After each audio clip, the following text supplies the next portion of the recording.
Hal-hal yang tidak tahu apakah harus hidup atau mati. Penatuamu memandang Chen Ping yang telah berubah menjadi patung es dan mendengus dingin. Yang lain memandang Chen Ping dan menghela nafas. Aku tidak menyangka seseorang yang berada di alam kesengsaraan tingkat ketiga bisa meledak dengan kekuatan seperti itu. Sayang sekali aku sendiri tidak mengetahuinya, dan berakhir seperti ini. Penatuamu adalah master di puncak alam kesengsaraan. Beraninya dia, master alam kesengsaraan tingkat ketiga, mengikuti penatuamu. Memang benar anak sapi yang baru lahir tidak takut dengan harimau. Saya pikir saya tidak terkalahkan, tapi saya tidak menyangka ada gunung di luar gunung dan ada orang di luar manusia. Tanda tanya, banyak biksu mengagumi keberanian Chen Ping, tetapi mereka menertawakan tindakan bunuh diri. Menggunakan kekuatan alam kesengsaraan tingkat ketiga untuk melawan pembangkit tenaga listrik puncak alam kesengsaraan, ini bukanlah mencari kematian. Bahkan Lan Yingying memandang Chen Ping yang telah berubah menjadi patung es, dengan ekspresi tidak percaya di wajahnya. Dia tidak mengerti apa yang dipikirkan Chen Ping. Apakah dia benar-benar tidak takut mati? Tepat ketika orang-orang ini menunjuk ke arah Chen Ping, tidak ada yang menyadari bahwa nyala api berkedip di dada Chen Ping. Inilah elemen api di tubuh Chen Ping yang bekerja keras. Bintang asal bersinar dengan cahaya, memancarkan hampir seluruh kekuatan asal. Nyala api semakin membesar, dan es yang membungkus Chen Ping mulai mencair perlahan. Api membakar es, mengeluarkan semburan uap, yang langsung memenuhi dunia. Sosok Chen Ping juga berada di bawah uap ini, menjadi menjulang. Setiap orang yang melihat pemandangan ini terkejut, mereka tidak menyangka bahwa Chen Ping tidak mati di bawah segel es penatuamu, dan bahkan bisa menggunakan api pamungkas untuk mencairkan es. Penatuamu juga tertegun, lalu sedikit mengernyit dan berkata, kamu sebenarnya bisa menggunakan keterampilan berbasis api, tidak heran kamu begitu sombong. Jangan berpikir bahwa api belaka dapat mencairkan esku. Biarkan aku menunjukkan padamu apa yang sebenarnya mampu kulakukan. Penatuamu bukannya tidak sabar atau tidak sabar, dia dengan lembut menggenggam telapak tangannya, dan udara dingin dari langit mengembun langsung ke arah penatuamu. Tanda seru, ketika Chen Ping melihat pemandangan ini, hatinya dipenuhi keputusasaan. Dia menggunakan seluruh kekuatan apinya untuk perlahan mencairkan es di sekitar tubuhnya.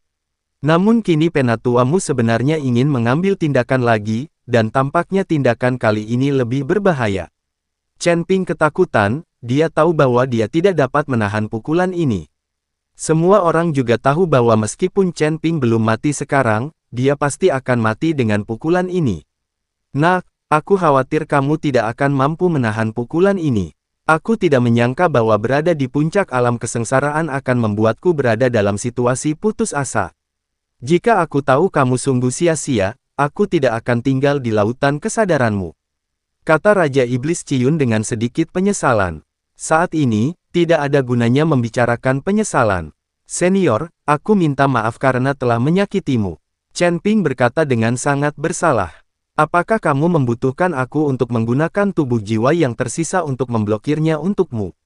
Dengan cara ini, kamu akan baik-baik saja, tetapi sulit untuk mengatakan apakah aku bisa tinggal di dunia ini.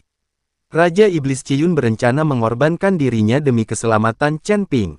Bagaimanapun, dia hanyalah secercah jiwa. Setelah meninggalkan tuan rumah, kekuatannya akan sangat berkurang. Jika dia diserang, dia pasti akan musnah. Senior, aku menghargai kebaikanmu, tapi kita tidak boleh menyerah sampai akhir, mungkin akan ada perubahan menjadi lebih baik. Chen Ping membujuk Raja Iblis Ciyun, tapi dia sendiri siap mati. Berhenti. Tepat ketika penatuamu hendak menamparkan Chen Ping dengan telapak tangannya, sebuah teriakan terdengar. Penatuamu berhenti dan melihat sekeliling, seluruh tubuhnya menjadi linglung, dan dia melihat bahwa seluruh istana Guanghan menjadi sangat dingin.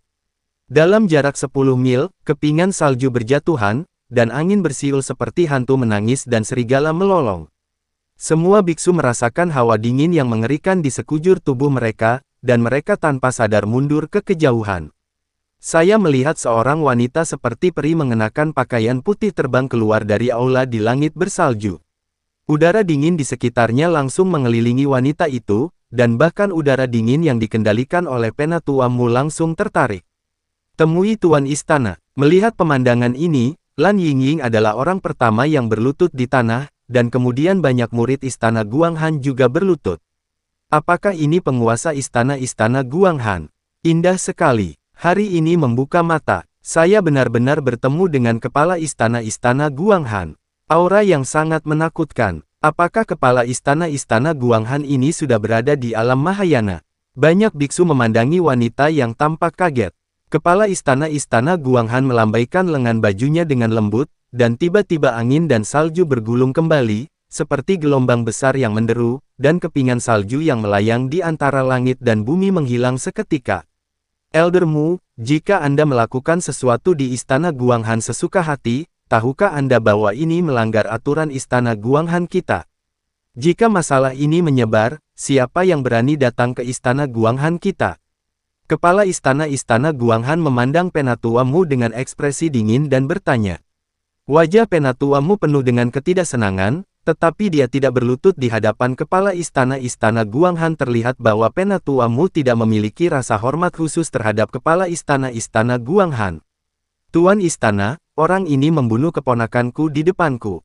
Jika aku tidak membunuhnya hari ini, bagaimana aku bisa layak menerima keponakanku yang sudah meninggal? Penatua Mu berkata dengan gigi terkatup. Tetua Mu, dia membunuh keponakanmu, dan orang-orang dari keluargamu ingin berbicara dengannya. Meskipun kamu juga dari keluargamu, kamu sekarang adalah tetua istana Guanghan, dan kamu harus mematuhi peraturan istana Guanghan.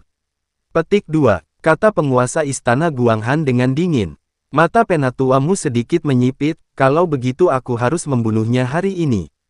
Penatua Mu, yang berada di puncak alam kesengsaraan, sebenarnya memprovokasi kepala istana-istana Guanghan, yang berada di alam Mahayana, di depan umum. Adegan ini langsung membuat banyak orang menggaruk-garuk kepala. Tetua itu mengikuti penguasa istana pertama untuk menantang. Apakah Anda salah minum obat? Chen Ping juga sangat terkejut, melihat segala sesuatu di depannya dengan kaget. Selama aku di sini, kamu tidak bisa membunuhnya. Penguasa istana Guanghan melambaikan telapak tangannya dengan ringan, dan seketika, jiwa es transparan menghalangi di depan Chen Ping. Melihat ini, Penatua Mu mengertakkan gigi dan berkata, Tuan istana, apakah Anda akan benar-benar putus dengan keluargamu demi anak laki-laki yang tidak ada hubungannya? Saya hanya menjunjung tinggi aturan istana Guanghan. Apakah Anda harus membunuh orang di istana Guanghan? Jangan lupakan identitas Anda sebagai tetua istana Guanghan, kata kepala istana-istana Guanghan dengan dingin. Oke, kalau begitu aku akan menunggu dia meninggalkan istana Guanghan dan memotongnya menjadi beberapa bagian. Pada saat yang sama, aku juga akan memberitahu keluargamu dan menceritakan semuanya di sini. Keponakanku sudah meninggal, masalah ini tidak akan seperti ini. Lupakan. Setelah Penatua Mu selesai berbicara, dia menatap tajam ke arah Chen Ping dan pergi. Bahkan sekarang, Penatua Mu belum mengungkapkan identitas asli Chen Ping karena dia tidak ingin orang lain mendahuluinya. Dia ingin semua persembahan 100 tahun dari aliansi penyegel iblis jatuh ke tangan keluargamu. Yingying, tolong bawa seseorang untuk membereskan tempat ini, lalu biarkan para biksu beristirahat. Sekarang mereka dapat memilih biksu wanita favorit mereka. Kata kepala istana-istana Guanghan kepada Lan Yingying. Seperti yang kamu perintahkan. Lan Yingying mengangguk, lalu pergi bersama banyak biksu. Chen Ping melihat ini, tapi tidak pergi. Lan Yingying sedikit mengernyit dan berkata, jika kamu belum pergi, apa yang kamu lakukan di sini? Lan Yingying bertanya pada Chen Ping dengan suara rendah. Saya di sini untuk mencari tuan istana Anda, bukan untuk mencari seorang kultivator wanita, jadi tentu saja saya tidak bisa pergi. Kata Chen Ping, jangan memaksakan dirimu terlalu jauh, tuan istana kami. Yingying, biarkan dia tinggal dan bawa yang lain pergi. Kata penguasa istana Guanghan. Ketika Lan Yingying mendengar ini, dia sedikit terkejut, karena penguasa istana Guanghan tidak menyukai laki-laki, dan aturan sekte dalam istana Guanghan adalah bahwa semua murid tidak diperbolehkan menemukan teman Tao. Bahkan memberi contoh, saya tidak akan pernah mendekati seorang kultivator laki-laki. Namun hari ini, pemilik istana berinisiatif membiarkan Chen Ping tinggal, yang mengejutkan Lan Yingying. Namun, Lan Yingying tidak berani bertanya lagi dan hanya bisa pergi bersama banyak biksu. Kamu datang denganku. Setelah kepala istana Guanghan selesai berbicara dengan Chen Ping, dia berbalik dan berjalan ke aula utama. Chen Ping mengikuti tanpa ragu-ragu. Meskipun kepala istana Guanghan telah memulihkan tubuh fisiknya, Chen Ping masih ingat bahwa pada saat itu dia hanyalah secercah jiwa, dan dia hanyalah orang suci di istana Guanghan. Setelah memasuki aula utama, penguasa istana Guanghan menembakkan ledakan kekuatan spiritual dan mengalir langsung ke tubuh Chen Ping. Chen Ping tidak mengelak dan membiarkan kekuatan spiritual memasuki tubuhnya. Meskipun Anda memecahkan segel es Penatuamu, terlalu banyak energi dingin yang terkumpul di tubuh Anda, yang akan berdampak pada kultivasi Anda selanjutnya. Saya sekarang telah menghilangkan energi dingin dari tubuh Anda. Penguasa istana Guanghan berkata kepada Chen Ping. Kamu kenal saya? Chen Ping sedikit terkejut. Tangkap dia. Lagi pula, dia telah mengubah penampilannya, dan itu sudah terjadi sejak lama, jadi penguasa istana Guanghan kemungkinan besar akan mengenalinya. Tentu saja, saya tidak akan pernah melupakan kebaikan Tuan Chen yang luar biasa. Meskipun kamu telah mengubah penampilanmu, auramu tidak dapat diubah. Jika aku tidak tahu itu kamu, aku pasti bisa menghentikanmu. Kepala istana Guanghan tersenyum ringan dan berkata, Tuan istana, saya sedikit terkejut. Beraninya tetua itu menentang Anda. Chen Ping tidak bisa mengerti, sungguh keterlaluan jika seorang tetua menentang penguasa istana. Mengapa? Penguasa istana Guanghan menghela nafas, memberi isyarat agar Chen Ping duduk, lalu berkata perlahan, apakah kamu tidak memperhatikan bahwa saya, murid istana Guanghan, tidak terlalu kuat? Blood Demon membentuk kembali tubuhku dan memintaku untuk membangun kembali istana Guanghan. Aku juga berhasil memenangkan hati beberapa murid istana Guanghan yang tinggal di berbagai tempat. Tetapi kebanyakan dari mereka adalah murid baru. Jika istana Guanghan ingin berkembang, harus memiliki sumber daya. Tidak ada cara lain, jadi saya berpikir untuk meminta murid luar untuk mencari pendamping Tao. Banyak kultivator laki-laki datang satu demi satu. Selama pendamping Tao yang cocok ditemukan, kultivator laki-laki ini juga dapat digunakan oleh istana Guanghan kita, dan sumber daya mereka akan menjadi istana Guanghan kita. Ini dari istana Han. Adapun penatuamu, dia juga datang ke sini untuk mendapatkan keterampilan berbasis es di istana Guanghan saya, dan saya kebetulan memanfaatkannya. Dengan identitasnya, dia telah menjalin kontak dengan keluargamu dan dapat memperoleh sejumlah sumber daya dari keluargamu. Petik 2. Selanjutnya, para kultivator laki-laki dari keluargamu semuanya berlatih teknik berbasis api. Ketika saatnya tiba, mereka dapat berlatih kultivasi ganda dengan murid perempuan kami dari istana Guanghan, dan mereka dapat dengan cepat meningkatkan kultivasi mereka. Omong-omong, kami hanya memanfaatkan satu sama lain, tidak ada perbedaan nyata antara atasan dan bawahan, jadi penatuamu tidak takut padaku. Kepala istana Guanghan menjelaskan tanpa daya. Setelah mendengar ini, Chen Ping juga merasakan kepahitan dan ketidakberdayaan dari kepala istana Guanghan. Baru saja membentuk kembali tubuhnya, dia harus membangun kembali istana Guanghan dan mencoba yang terbaik mengumpulkan sumber daya untuk pengembangan istana Guanghan. Artinya istana Guanghan pasti menjadi yang tersulit pada tahap awalnya. Kalau begitu karena aku, bukankah kepala istana akan menyinggung keluargamu? Chen Ping sedikit malu. Jika dia tahu ini masalahnya, dia tidak akan membunuh Namukui dan membawa begitu banyak masalah ke istana Guanghan. Bagi Tuan Chen, ada baiknya menyinggung banyak orang, apalagi menyinggung satu keluargamu. Jika bukan karena Tuan Chen, saya khawatir sinar jiwa itu sudah lama hilang, dan tidak akan pernah ada Guangdong di dunia manusia. Ini adalah istana yang dingin. Penguasa istana Guanghan tidak menyesal. Kali ini, Chen Ping merasa lebih malu. Awalnya dia berencana untuk mengambil batu iblis surgawi dan pergi.